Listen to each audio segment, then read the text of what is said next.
Hello everyone. आज हम बात करने जा रहे हैं प्रश्नावली 2.4। एक्सरसाइज 2.4 है जो कि एक चर वाले रैखिक समीकरण क्लास 8 का चैप्टर नंबर 2 है। तो इसका क्वेश्चन नंबर 5 है जो आपके सामने है। सोबो की माँ की आयु सोबो की आयु की 6 गुनी है। 5 वर्ष बाद सोबो की आयु उसकी माँ की वर्तमान आयु की 1/3 हो जाएगी। उसकी आयु ज्ञात करो। तो स्टूडेंट, आज हम बात करेंगे क्वेश्चन 5 को हल करने की। तो आप अगर वीडियो को देख रहे हो और आपको अच्छा लगा है तो आप सब्सक्राइब ज़रूर करें। इससे पहले वाले वीडियो में क्वेश्चन 4 तक मैंने करवा दी हैं। तो चलो हम बात करते हैं क्वेश्चन 5 को हल करने की।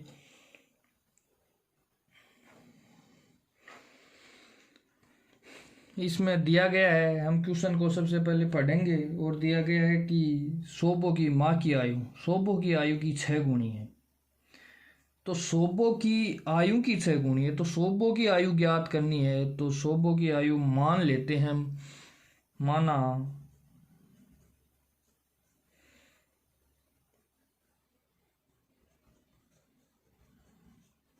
सोबो की जो वर्तमान आयु है, वर्तमान आयु माना सोबो की वर्तमान आयु क्या है? एक्स है। क्या है? एक्स। अब क्वेश्चन बोल रहा है कि सोबो की माँ की आयु सोबो की आयु की 6 गुनी है। तो ये तो सोबो की आयु हो गई। इसकी माँ की आयु कितनी है? इस सोबो की आयु की 6 गुना, इससे 6 गुना अधिक। तो हम ज्ञात करते हैं सोबो की माँ की वर्तमान आयु। हम वर्तमान आयु की बात कर रहे हैं। तो इसकी आयु सोबो की माँ की आयु कितनी है? 6 गुनी। किसकी 6 गुनी? सोबो की आयु की। तो सोबो की आयु कितनी है? एक्स। मान लो आपके पास 2 रुपये है। आपको बोल दे कि कल आपके पास 6 गुने रुपये हो जाएंगे। तो आज आपके पास 2 रुपये है तो कल कितने हो जाएंगे? 2 को किससे गुणा करोगे? 6 से। तो 6 गुना रुपये हो जाएगा। इसका मतलब कितना हो जाएगा? 12 रुपये। इसी प्रकार इसकी आयु भी कितनी है? सोबो की माँ की आयु सोबो की आयु की कितनी गुनी है? 6 गुनी। तो अगर इसको 6 से गुणा कर देते हैं तो किसकी आयु मिलेगी हमें? सोबो की माँ की आयु। तो अब हम बात करते हैं आगे की क्वेश्चन की। तो क्वेश्चन बोल रहा है कि 5 वर्ष बाद सोबो की आयु उसकी माँ की वर्तमान आयु की 1/3 हो जाएगी। तो 5 वर्ष बाद सोबो की आयु 5 वर्ष बाद 5 वर्ष बाद सोबो की आयु। आज मान लो आप 5 वर्ष के हो तो 5 वर्ष बाद आप कितने वर्ष के हो जाओगे? 10 वर्ष। तो सोबो की आयु आज वर्तमान में एक्स है। अगर 5 साल बाद इसकी आयु कितनी हो जाएगी? एक्स में 5 क्या कर देंगे? जोड़ देंगे। तो ये 5 वर्ष बाद सोबो की आयु हो गई x+5। अब क्वेश्चन क्या कह रहे हैं कि 5 वर्ष बाद ये आयु है सोबो की। तो सोबो की आयु उसकी माँ की वर्तमान आयु। माँ की वर्तमान आयु क्या है? 6x। माँ की वर्तमान आयु की 1/3 हो जाएगी। अगर माँ की वर्तमान आयु है 6x, इसका 1/3 1/3 ले तो ये किसके बराबर है? x+5। तो ये जो x+5 है, जो ये सोबो की 5 वर्ष बाद की आयु है उसकी माँ की वर्तमान आयु की बात कर रहा है क्वेश्चन। यहाँ वर्तमान आयु की बात कर रहा है। तो वर्तमान आयु कितनी है? 6x। 6x की कितनी हो जाएगी? 1/3। तो अब हमें क्या करना है? यहाँ से x का मान निकाल लेना है। 3 से डिवाइड करेंगे 6 को तो 2 बार आएगा। तो x+5 बराबर कितना आएगा? 2x।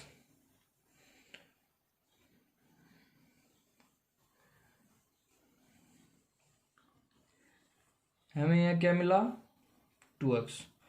अब हमें क्या करना है, पक्षांतरण करना है, x इस तरफ चला जाएगा तो 5 बराबर 2x माइनस कितना आया x, 5 बराबर x। x का मान हमारे पास कितना आया, x बराबर 5। तो हमें x का मान मिल गया 5। अब हमें क्या पूछा है कि 1/3 का मतलब होता है कोई भी संख्या है x मान लो, उसका 1/3 क्या होता है 1/3। 1/4 क्या होता है 1/4। 3/4 क्या होता है x का 3/4। आधा कितना होता है x का 1/2, ये होता है। इस प्रकार हमें यहाँ मानना है कि 6x को हमने कैंसिल कर दिया, 1/3 है। ये बोल रहा है कि उस सोबो की आयु 5 वर्ष बाद सोबो की आयु ये है, उसकी माँ की आयु की 1/3, उसकी माँ की जो वर्तमान आयु है उसकी 1/3 मतलब 1/3। इसकी माँ की आयु 6 है तो 1/3 हो जाएगी, तो 1/3 इसके बराबर, दोनों की बराबर हो जाएगी 1/3 करने पर। तो इस प्रकार हमारा x का मान आया 5। तो ये पूछ रहा है कि 1/3 हो जाएगी, उसकी आयु ज्ञात कीजिए। तो आयु आपको पता होनी चाहिए कि यहाँ x बराबर कितना मान आया हमारे पास 5। तो हम रख सकते हैं शोभो की वर्तमान आयु हमने क्या मानी थी, x मानी थी, तो वर्तमान आयु क्या आई, x बराबर 5। शोभो की माँ की वर्तमान आयु,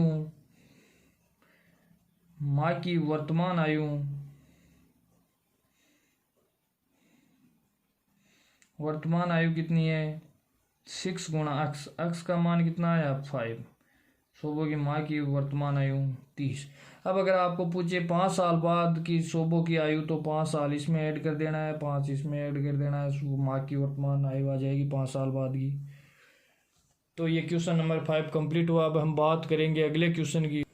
क्वेश्चन नंबर अगला है 6। तो 6 नंबर क्वेश्चन आपके सामने है, तो आप 6 नंबर क्वेश्चन को अच्छी तरह पढ़ सकते हैं और समझ सकते हैं, और हम समझाने का अच्छा प्रयास कर रहे हैं। माहौली गांव में, क्वेश्चन नंबर 6 है, माहौली गांव में एक तंग आयताकार भूखंड जो क्षेत्र है वो विद्यालय बनाने के लिए क्या है, सुरक्षित है। क्या है, सुरक्षित। इस भूखंड की लंबाई और चौड़ाई में अनुपात, आपको बताया गया कि अनुपात को कैसे संख्या में चेंज करते हैं। दोनों अनुपातों को किसी अचर या न किसी चर संख्या से, किसी चर संख्या से मल्टीप्लाई हम करके संख्या में चेंज कर सकते हैं। अनुपात को हमेशा संख्या में बदल सकते हैं। तो लंबाई और चौड़ाई में अनुपात 11:4 है। तो गांव पंचायत को इस भूखंड की बाढ़ कराने में 100 रुपये प्रति मीटर की दर से 75,000 रुपये व्यय करने हैं। तो भूखंड की माप ज्ञात करो।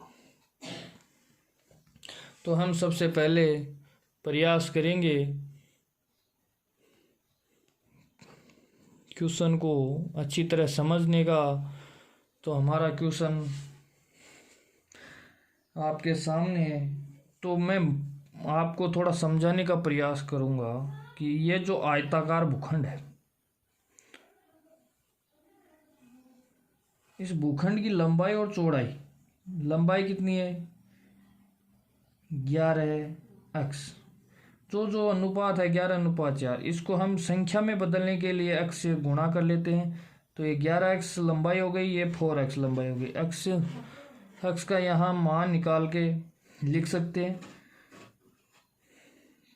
यहाँ रख के हम क्या रियल लंबाई ज्ञात कर सकते हैं। ये चौड़ाई वो है 4x, कितनी है 4x। तो ये लंबाई हो गई, ये चौड़ाई हो गई। तो हमें जो भूखंड की बाढ़ होती है वो चारों तरफ होती है। भूखंड की बाढ़ का मतलब क्या होता है, परिमाप। इसके चारों ओर बाढ़ करने पर जो परिमाप होता है उसे ही हम बाढ़ के रूप में कह सकते हैं। तो जो बाढ़ हम करेंगे उसमें टोटल खर्चा कितना लगा 75,000। टोटल खर्चा 75,000 लगा और 100 रुपये 1 मीटर का है। तो आपको बोल दिया जाए कि आपके 25 रुपये लगी। कितने रुपए लगे 25 रुपये। और आपको ये मतलब आपके पास कुछ चॉकलेट है, उन चॉकलेटों के कितने रुपए लगे? 25 रुपए लगे। और फिर बोल दूं कि एक चॉकलेट का कितना रुपया लगा? 5 रुपया। कितना लगा? 5 रुपया एक चॉकलेट का लगा, और आपके कुल रुपए कितने लगे? 25। तो आपको कितनी चॉकलेट मिलेगी? 5। चॉकलेट कितनी है आपके पास? 5। उसी प्रकार है, हम ये बाड़ की कुल लंबाई ज्ञात कर लेंगे। कुल जो व्यय है वो कितना आया? 75,000 यहाँ दिया गया है, और 100 रुपये प्रति मीटर की दर है। तो हमें क्या हो जाएगा? इसका बाड़ की लंबाई, यह क्या हो जाएगा ज्ञात? हमें परिमाप कितनी हो जाएगी? 75,000 में हम 100 का भाग देंगे तो 750 मीटर। कितनी हो जाएगी? बाड़ की लंबाई 750 मीटर हो जाएगी। अब हमें क्या करना है? ये जो लंबाई आ गई वो परिमाप आ गया। अब हमें परिमाप का सूत्र रखते हैं। आयत का परिमाप क्या होता है? आयत का परिमाप क्या होता है? 2 कोष्टक लंबाई प्लस चौड़ाई। अब आयत का परिमाप हमारे पास कितना आया? 750 मीटर आया, बराबर 2। लंबाई कितनी है? 11x है, प्लस चौड़ाई 4x है। कितनी हुई? 15।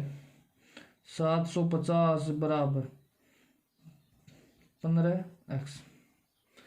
15 को 2 से मल्टीप्लाई करेंगे 750।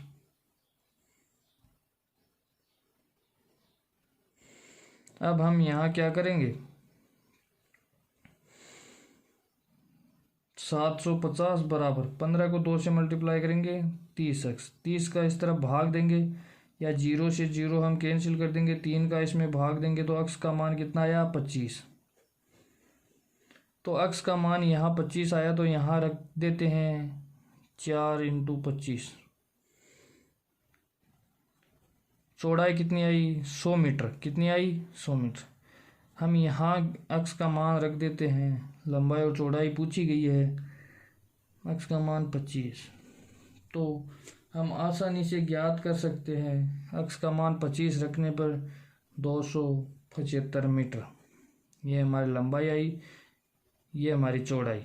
ये हमारी लंबाई है, ये हमारी चौड़ाई है।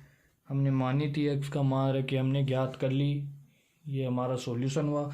अब हम बात करेंगे क्वेश्चन नंबर 7 की अगले वीडियो में।